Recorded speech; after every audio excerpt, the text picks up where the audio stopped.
Okay, so welcome everyone to the 2023 Ebert Symposium, Documentary, Violence, and the Media. So in September of 2022, Chaz Ebert's beloved grandson, Joseph London Smith, was tragically and unintendedly the victim of gun violence in Atlanta, Georgia. This year's symposium is dedicated to his memory as we use this occasion to interrogate the power of cinema to mediate violence and ask, how does cinema intervene in this conversation? So I'm pleased to be able to thank, first of all, our symposium participants. Oh, I forgot to say, I'm Julie Turnock. I am the director of the Roger Ebert Center for Film Studies. And I'm pleased to be able to thank, first of all, our symposium participants, including the keynote speaker, Amir George, who I'll introduce shortly, our panelists, moderators, and Ebert Festival guests. And I'd also like to thank the generous Ebert Center donors for making this event possible, and some other people who have been very instrumental, Molly Cornyn, Holly Rishkoff, C.L. Cole, and Tracy Solkin. Also, Andrew Stengela, thank you for the tech support. Thank you to our moderators, Angela Aguayo and Jenny Olyan-Koloski, and thank you to Stephanie Perez for additional help today. Okay, so the plan of events today is the keynote by Amir George, artistic director of Kartemquin Films, followed at 11 o'clock, from 11 a.m. to 12:30 by a roundtable discussion entitled Cinema and Media Interventions into Violence with panelists Denise Siccardi, executive director and founder of CTVN, Community TV Network in Chicago, Rachel Kuo, assistant professor of media and cinema studies, Melita Garza, associate professor, and Tom and June Netzel Sleeman, scholar in business journalism here at the University of Illinois. And so, with no further ado, I will introduce Amir George. He's an award-winning filmmaker, as well as being the artistic director of Kartemquin Films. He has served as a programmer at the True False Film Festival in Columbia, Missouri, and the Chicago International Film Festival. As an artist, he creates spiritual stories juxtaposing sound and image into an experience of nonlinear perception. George's films have screened at institutions and film festivals, including the Schomburg Center for Research in Black Culture, the Institute of Contemporary Arts London, Anthology Film Archives, Glasgow School of Art, Museum of Contemporary Art Chicago, the Arbor Film Festival, Trinidad and Tobago International Film Festival, BlackStar Film Festival, and Camden International Film Festival, among others. And I hope, and I know a number of you were at the screening of Symbiopsychotoxoplasm Take One last night, and so I know that the talk is intended to have a connection to that and go beyond. So please, with no further ado, please welcome Amir George.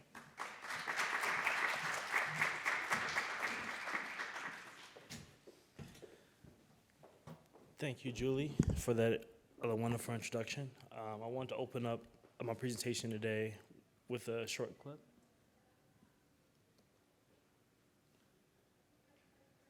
I have to say is so personal and so very different that there's no way that anyone else can say it, and they can't say it for us.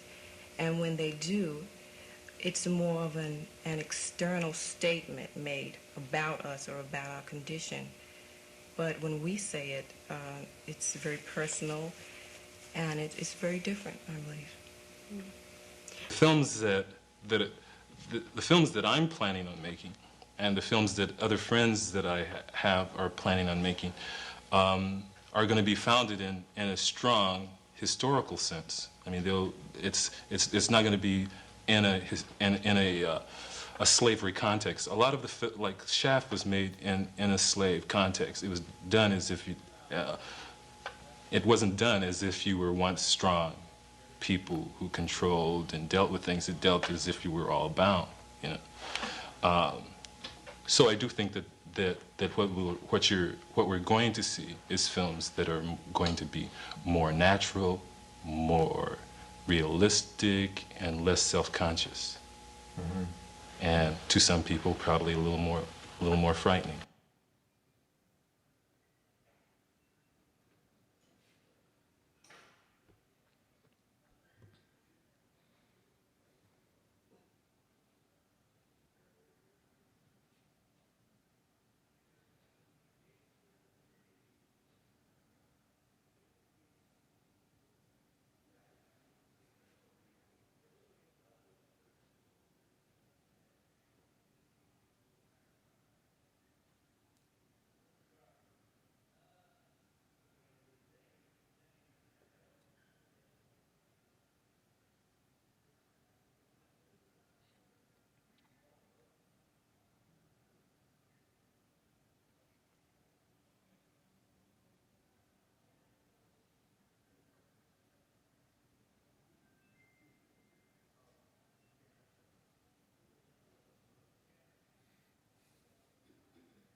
Pour faire du cinéma,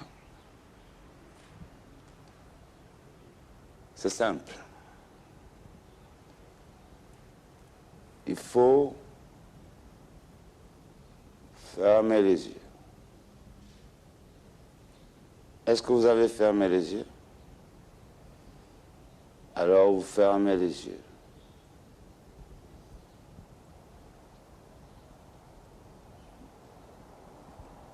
Vous voyez des points de lumière. Et puis, on ouvre les yeux. On a...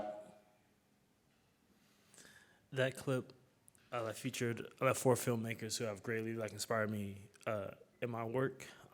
Julie Dash, Ben Caldwell, Med Hondo, and also Deidre Brill and Betsy. If you're experiencing art and it doesn't transform you, then why are you even experiencing it? If we're experiencing art and it doesn't transform us, why are we experiencing it? Throughout my career, I've used my filmmaking as a healing mechanism, a point of entry and discovering more of self, and a means of liberating the human spirit. That's what art is supposed to do, right? How do we critique what we don't know even exists? A nonfiction film can exist as the unavoidable result of unconscious structuring. Filmmaking is a testament of the spirit, and in the nonfiction realm, the spirit takes on a triple consciousness, performing acts of provocation, presence, and invisibility. This is the triple consciousness that Bill Greaves employs in his film Symbiote, Cycle, Taxoplasm, Take One, which a good amount of us saw last night. Raise your hand if you were at the screening. Okay, good job.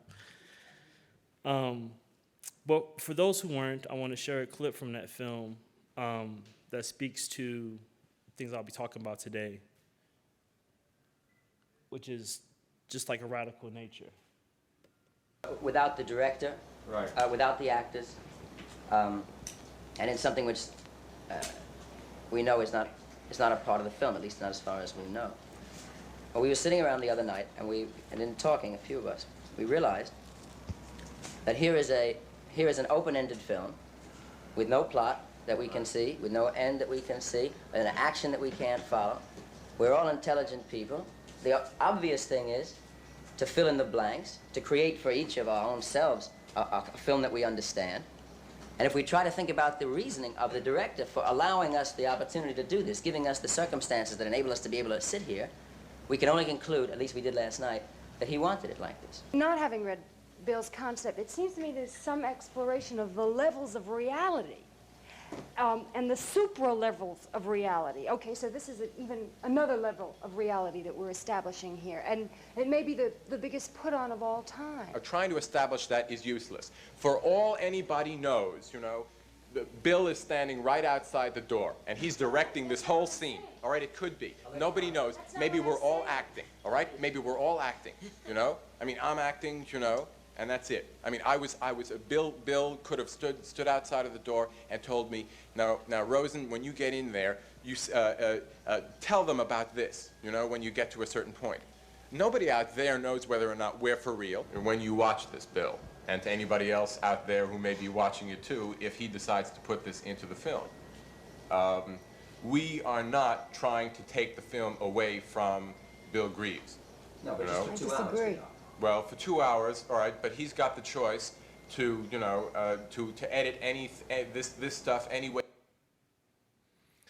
Bill was originally an actor who came from theater, and really going into film for him was really like an experiment. In his film, he interrogated the ideas of documentary and cinematic truth by exposing the manipulations and power of a filmmaker and the imbalance between the world of the camera and its subjects. Greaves, like production notes, only read, "This film is a rebellion."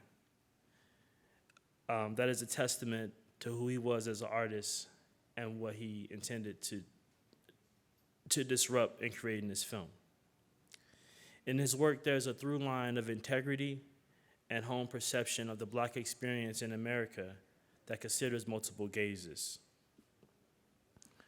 Greaves approaches the film as a psychological experiment and believed there was a tremendous unstated need on the part of the audience of a new cinematic language, one in which is more of a total statement of reality than just a simple note. A language in which, on one hand, the viewer brings the viewer more intimately into the inner mental operations of the creative cinematic artist, while at the same time illuminates the inner operations of the human psyche, as it struggles with the basic problems of social existence. A language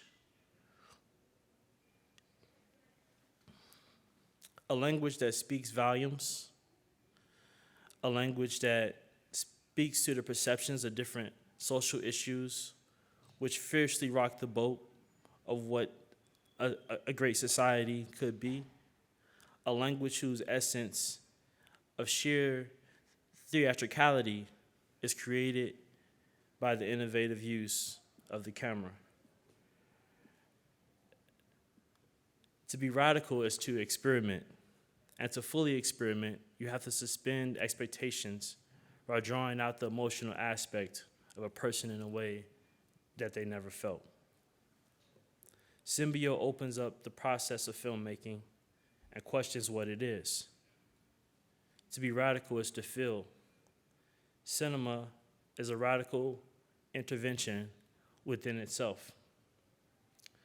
To be radical is to be vulnerable and allow that intervention to take place. Bill set out to make several versions of Symbio, 5 actually. He only made it to 2. But I'm sure there's more that he had to say, and wondering more about what those complications and conflicts, would have amounted to. It was something that stood out in the credits that I noticed and also Julie noticed. A filmmaker listed as a production, one of the production assistants is actually Kathleen Collins. Kathleen Collins is known mostly for her film Losing Ground. And I intended to include her in this presentation today, even before realizing that she was in the film. So I want to play a clip of Kathleen just to give you more of an idea about who she was. This clip is from her master class that she gave at Howard University in 1984.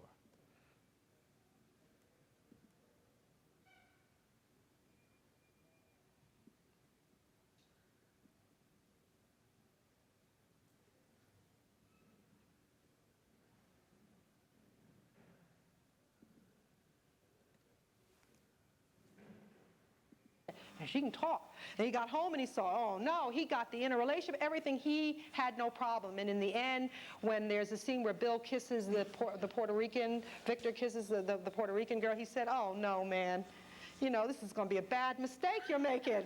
But,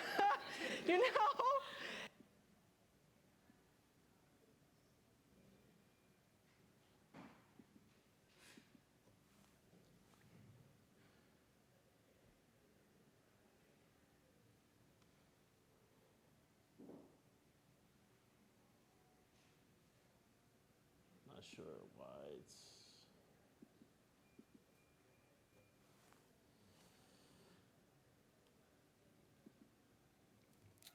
okay. Give it some time to buffer. But what Kathleen speaks about in her work is pleasure and being radical in the sense of what is pleasure and how do we seek it within our work. And the ultimate pleasure is pleasing our psyche. and being radically intentional about how we approach our work as filmmakers.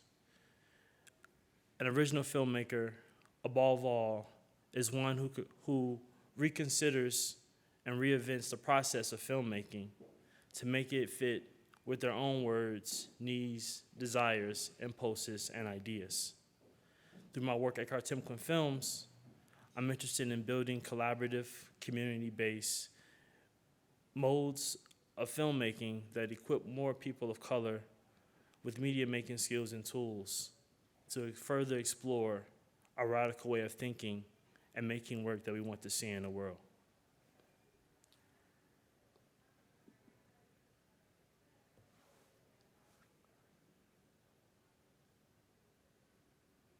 Right. And like when I watched E.T., I was just pouring tears. Yeah. I couldn't see it again because I was reacting so much, but because I hadn't been trained to think, I didn't know what I was crying about. Right. But I want to know, like, what kind It's called package tears. I really want to know how I can get to that part of me when I can sit down and say, what is making me react this way, and understand, disciplining myself to understand. It's a very important question you raised, because have any of you seen Terms of Endearment? Yeah, y'all sat there and cried too, right? You cried though, right? Okay, I cried a little too. But I was so mad at myself, I was ready to kill myself. But when I was talking about that business about love and Elizabeth Taylor, right? It is, one of the things you have to get to is that, you know, there is a small part of your psyche that has been distorted isn't a good word, because it doesn't get to the emotional thing. It's been made to feel like those dreams are real, you know, that, you know, in real life, you know, people love each other and never leave each other, and, you know, if they die, then it has to be a sort of dragged out, you know, emotional. I mean, you can't just die and be happy for somebody, or die and be free. The nature of being an outsider is that there is always some little part of you that yearns to be inside. And the problem with movies and E.T. and all, no matter what you say, is that in some part of you, they're inside and you're still outside.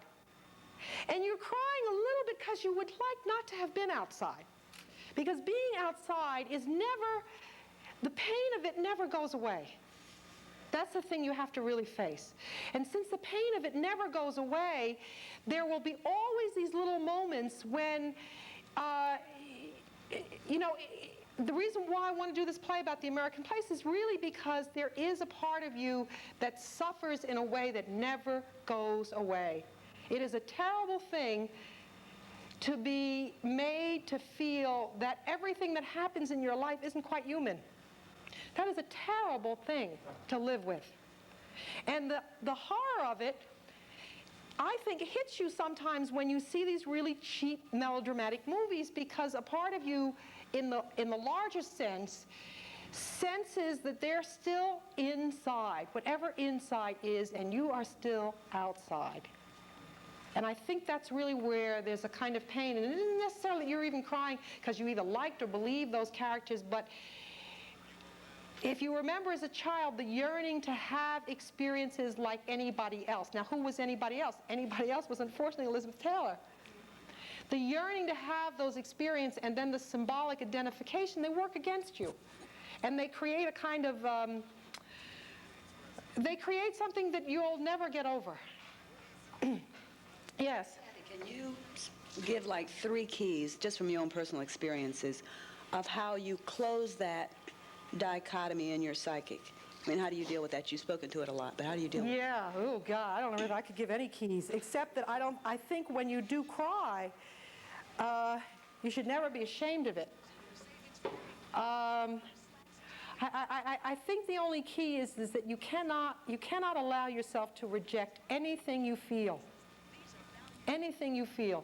You know, they program us now about hair and afros and this and that and the other. But anything that you feel towards anything, you know, white, black, or anything, you better be able to feel it out loud. You know, any feelings of feeling out loud is a big part of what being radical is about in filmmaking, as the practice allows us to express in ways that people haven't before. The depictions of personal life, social issues, trauma, conflict resolution often constitute the framework of a nonfiction film. Filmmakers don't always go in with the idea of what they want to get out of their subject or story. A level of trust of self and subject and vice versa is necessary until the film is complete. There are a myriad of textures surrounding reality. There are always things you can say in a film that you can't say directly in the public sphere. In a nonfiction film, veils are lifted and perspectives can be objectified. The nonfiction film is the most necessary film, as it gives glimpses of lives lived, shattered, and renewed. The nonfiction film examines humanity as it still approaches its full potential. Any questions about any of that?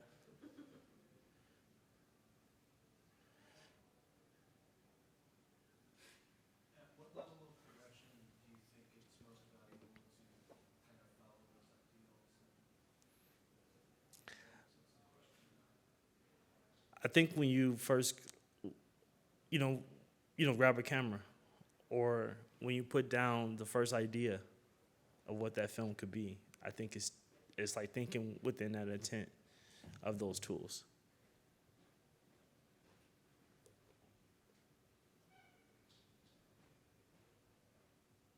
Any other thoughts or ideas anyone wants to share?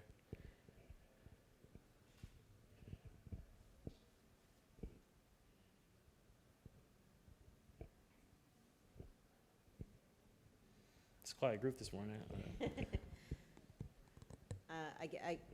Is it on? Can you hear me? I'm wondering to what extent you think filmmakers like Bill Greaves and Kathleen Collins are, how do I say, taking a new tact towards radicalism through emotion. If you think that that's a kind of different way for filmmakers to access radicality than maybe traditional forms of, or the way we traditionally think about like how radicalism works. In relation to Greaves, I think he was just letting things unfold. I think he was wanting to like set up the moment and just see how it plays out in a very improvisational way. I think Kathleen uses a lot of like improvisation in like her work as well. But I think improvisation could be so undermined where, the filmmaking process is so like, you gotta have a script, you gotta have this, you gotta have order. But it's okay to just play. And it's okay to put people in a space to just experiment and create in a way that's not heavy.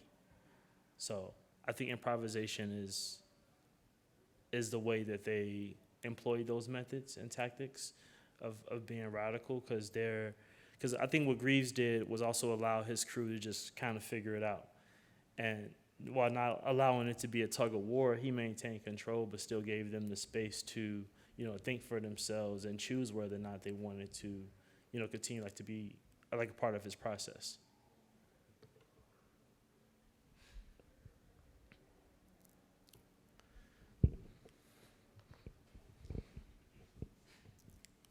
I didn't know if I should ask a question because I don't know how much of your talk is left, and I didn't want to step in before then. But I have a couple questions, but I think the one thing I've been chewing on since we've watched the film last night was the tension between maybe cinematic radicality and accessibility, right? And the ways in which the disruptions of cinematic radicality could get in the way of people having access to what he's trying. How many people understood what he was trying to do? And does that matter? Well, I think accessibility is radical. I think that the radicality makes it more accessible, actually, because it gets at those ways that it could be more open to everyone else to be engaged within. I don't think radicality in cinema is a closed-off event. I think it's real open for people to engage with and to involve in and to help evolve the thought process of how to be radical, how to think about that as you approach the work. that line was also in my speech. So yeah, we're just going along with it. I think that, and I'm also thinking about, and maybe you might answer this as you go on, but is there a problem if we use the language of political radicality to talk about artistic intervention, right? Like, in the sense that I think people could think they're doing something really amazing and groundbreaking, and they're not really doing anything at all, right? And I say this in the context of, like, people making claims to change to get funding or to get, their work out in the world when they're actually maybe not doing that. And so I'm curious about that and what you think about that.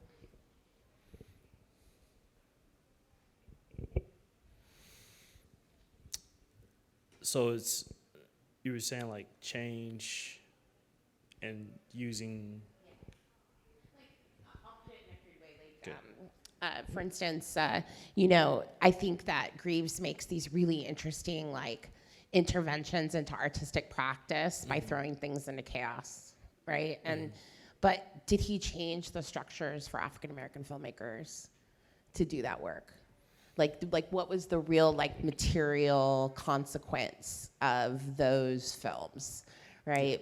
Beyond just he threw things into chaos, had his question.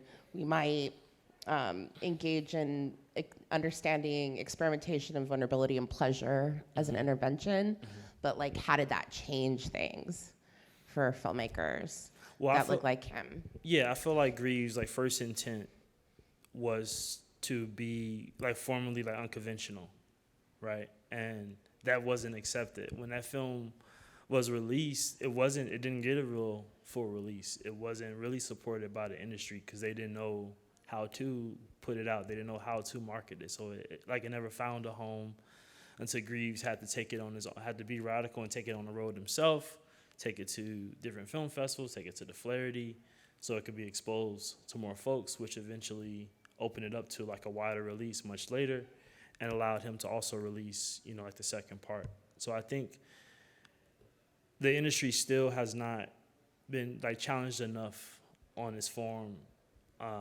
and how these things could be pushed. I don't think the industry has necessarily caught up to how to market that in a way, to market something that's untraditional, unconventional. So these artists are forced to kind of organize amongst themselves and the community they're a part of to find more outlets for their work.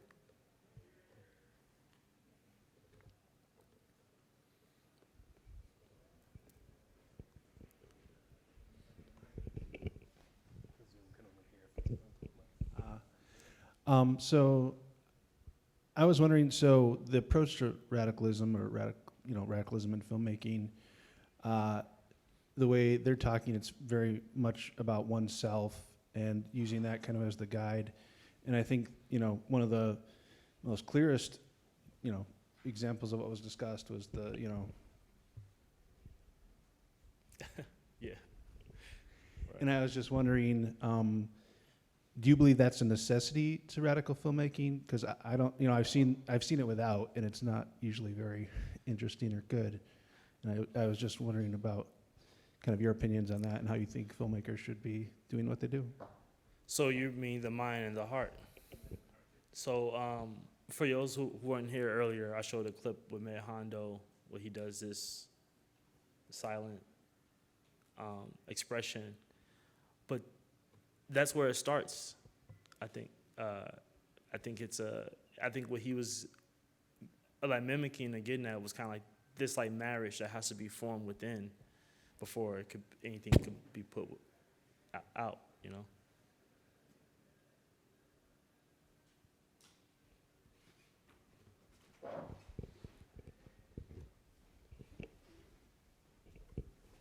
And can you talk about how you approach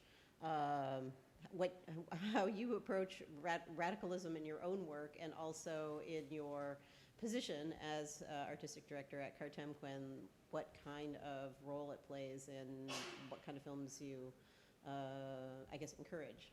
Yeah. A lot of my work is formally experimental. in the doc space, and I try to just utilize techniques to grab people's attention more in a very simple way, like not having an image and just sound, or not having sound and just an image, just to try to see how that feels with people's like attention spans. I think I'm always thinking about new like approaches with being radical in my filmmaking process. I think with my work at Kartemquin is really trying to expand on those aesthetics.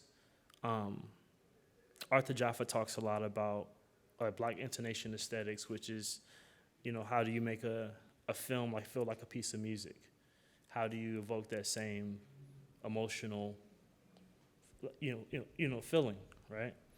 So that's something I always look to in my editing techniques, and like being abrupt and not trying to follow any like formal conventions.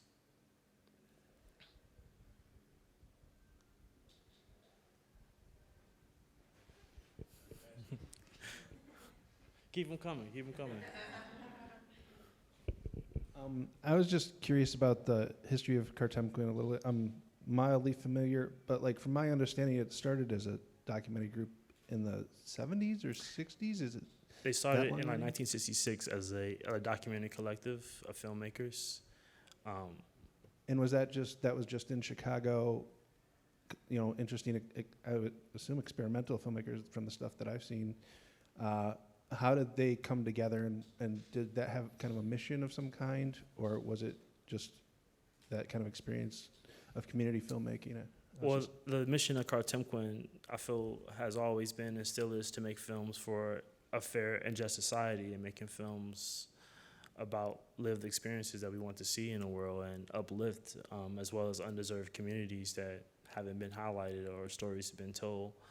I think the collective evolved its approach in how it made films, also inviting other filmmakers to, engage in their processes as well, to figure out how to more so better support the broader documentary community in the Midwest and Chicago. Cool. Thank you.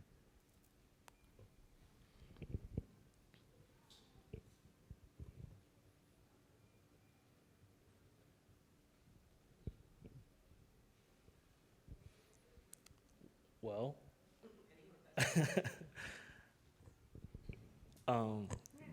yeah.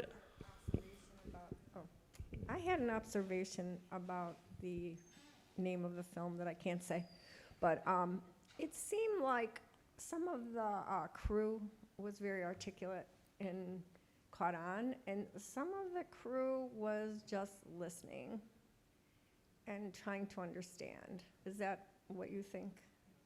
I mean, they didn't say anything, a bunch of the crew, a number of them. So that might be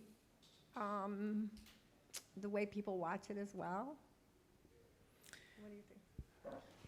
I think for those that didn't speak, they were trying to maybe make sense out of it. I think it was very unconventional even for them to be on the set and not have, clear direction or understand a full vision of it. But also, it's a film within a film within a film, right? Which is we've never really seen before, where we're on these three different levels of observing, what's taking place, and trying to ultimately make sense of that. I mean, I think it's interesting that every crew member wasn't necessarily, identified. For those who did speak, where they weren't identified, by their roles specifically, so you didn't know what perspective they were really speaking from. You saw the sound person, you saw the producer, you saw one of the editors, but everyone else was kind of just there giving their opinion. I think sometimes in the hierarchical nature of filmmaking, people don't get to do that. People don't get to speak about what they think the filmmaker is doing in the first place. It's like you have to get on set, call time, and you just go along with it. So I think to give a space to those people who want to say something, and give a space to even people to think, I think was important for him to offer as well as include in the project.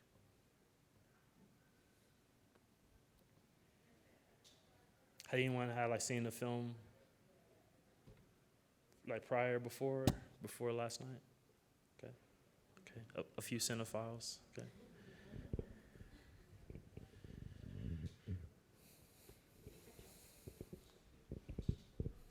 Speaking of the film last night, it seemed like he was going out. He had a plan that was written and created, but it seemed to have some flexibility, or a point being flexibility within it. And the way he structured his film, in a way, is very kind of a common structure of acts. And when something is disruptive, as in my opinion, disruptive, as the man at the end comes in and explains his life and says that he's homeless, and that's in a way, for me, if I was to put a point to the film last night, it's that being open to observation can be more interesting than anything you're trying to plan. And I was just wondering, obviously you're not William Greaves, but at what point do you rely on kind of the personal nature of storytelling and the structures that are already there to tell experimental things? And I was just wondering your take on the film, if I'm in a similar ballpark to you, as to kind of if there was an intent to it. That's what I received as a viewer. Yeah, I think experimentation still requires a structure of some sort, at least a bookmarking point of like, I'm gonna start here and end here. I think with the man at the end, what I find so funny about that is that they still made him sign a release. Even though they let him do what he was doing and talk, you can see them on the side saying like, hey, we need to get this guy to sign a release. And that helped the film ultimately. It served as a marker. It served as like a new path forward, something they weren't expecting that made the end of the movie. And who knows if that guy ever even saw himself in the film. But they made sure that was something they had to include in order to get to the experiment that was unfolding in front of them.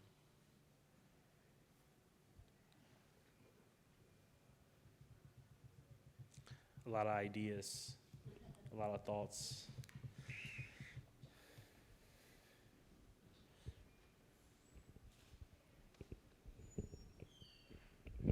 Morning, Amir. Sorry, I was late. No worries. Everything.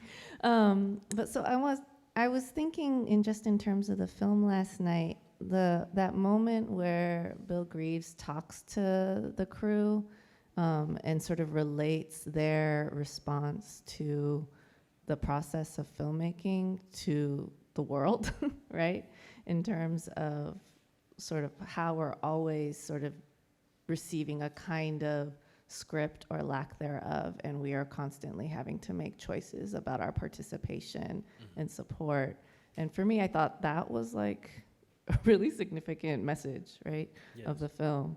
And so I'd love to hear you talk about sort of that content form aspect of the film in terms of its political radicality. Yeah, I think his comparison to that is sort of like waking up in the morning and choosing to leave your house and choosing to take part in the process of day to day. I think that, it's, I think, being experimental and allowing yourself to express yourself is just a radical act that has so many political, undertones that I think are like taken for granted sometimes and kind of left out of the overall experience of what it means to create. I think filmmaking is a lot like life and what we choose to capture and choose to focus on and choose to edit out.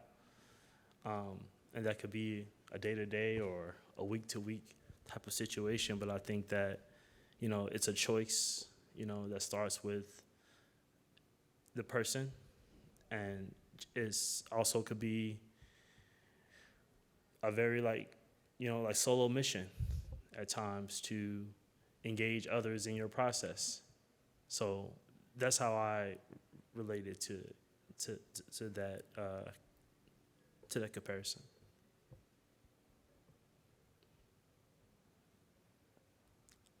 So we shared a lot of information here about radicality, cinema, and experimentation. But you know, these are things that I feel make up, you know, what like making films is about, especially you know, documentaries. There's a quote that I lean into a lot from Bill Greaves where he says, "To define a reality is to find a way out." So it's like, what does that mean, right? It's like you're trying to seek something that is in front of you, but you're trying to really get to the point of like, how do I escape this? How do I, you know, get beyond just this box, just this frame that's, you know, we're subject to? And like, what do you all think of that quote? How do you imagine like radicality more in the world?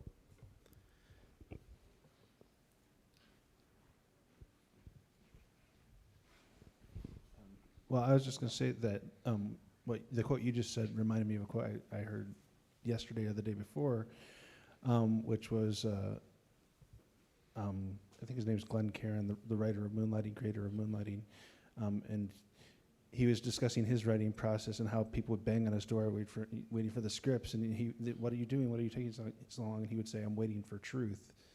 And I think that's a similar idea of that, you know, when you follow the connected heart and mind, that's like I think what we're all trying to kind of walk a line of.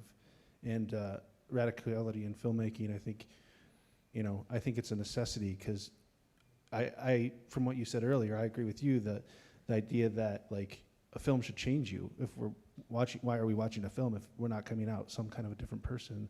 Most films have that journey of a person starting in one place and ending in another, at least if they're, you know, radical. So I think there's radicality in that, and I think, you know, it seems like the frustration I have as a film goer is that I don't feel like, you know, many films are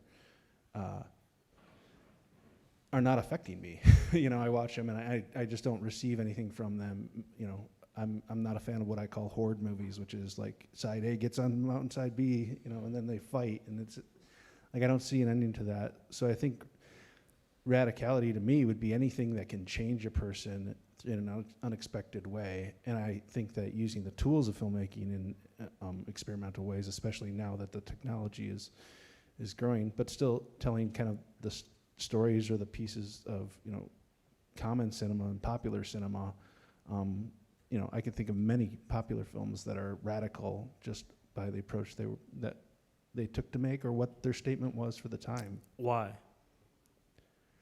Because I'm sorry, which Why part? do you think they're radical? Why do I think like you know, Jurassic Park was a radical movie to me, like possibly the most radical in that, like, it changed filmmaking forever in regards to what a computer could do. You know, so I think that's part of it. I mean, I think anything that goes against form is really, I think the why is, that's what appeals to me, and I think it also is what appeals to an audience, you know. Audiences, I would expect, don't want to see something they've seen before. They want to go to a cinema and share an experience with people that, you know, 90% of them in a good film come out and all have some, you know, thought about it in an interesting way. So I guess, I don't know if that answers the why. It's a pretty... It does. Thank you. Thanks. I'm curious, I'll just, sorry. But like, I was wondering what type of films are you working on now? What is it that you want to put into the world? I'm thinking around more experimental, like nonfiction work, really. Ways to approach the form that I haven't seen in, you know, more like a temporary ways.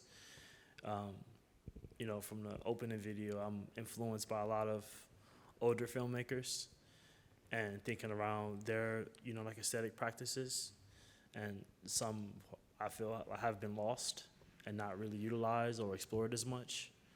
So I want to like tap back into those. So I'm always working on a bunch of projects. So.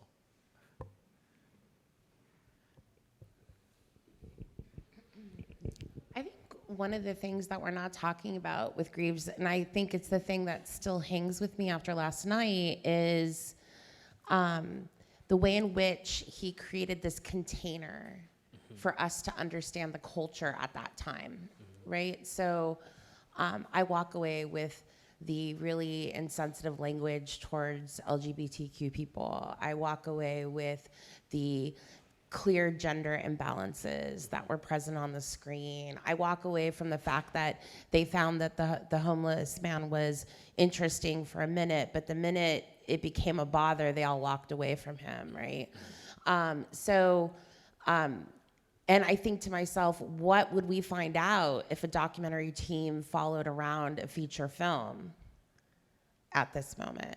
We'd probably find a lot of things we find distasteful. And so I think that is a really brilliant thing that we want to talk about. The creative intervention, I think that's important, but the vessel he created for observing was really different for the time. Like most of this, the direct cinema folks in the United States that were operating at the same time were operating like in this fly on the wall kind of thing. And he was taking much more like the direct cinema approach of the French filmmakers, which it's like, we put a camera in front of someone, we get the truer sense of true, right? In their performance. Sure, they're gonna perform before the camera, but in that performance, we see who they are, right? And so for me, that's where I think, Greaves' intervention is really quite interesting on a representational level. So that's just my thought, as to kind of think through, like, there's a lot of dimensions of radicality in this film that are really fascinating. But I want to get back to this, like, how do you deal, I show up at Kartemquin with a film like this. How do you how do you deal with the same problem? Like, how do you get this in spaces where people understand it, and whereas, Kartemquin's in this space where, like, you're trying to get things out into the commercial market. So how do you work with that tension? Well, I want to remove like KTQ from that aspect of trying to get things out in the commercial market. I think our main goal is to create films and support filmmakers, right? So it's not really trying to speak to the commercial industry. I think what Greaves did was respond to the times. I think he was responding to the doc work that he wasn't seeing being made. And I think I wish the film was actually longer. I don't know why it's only like an hour and 12 minutes. I feel like there's so much more that we could have seen in the film. And I feel like, that maybe there was too much of the actors. There are certain things that people try to speak to in the sense of how, like, language is being used and people are being treated, which also I think is a sign of the times and where the world was then. I feel like he just created, like a blueprint for other artists to kind of work from, but not copy or emulate, but just like, here it is, you take this form and you do something with it differently than I did. So I don't think that my goal as an artist is to try to speak to a commercial industry. It's more so how to speak to people's real life experiences and how to better support artists and create a more like healthy ecosystem.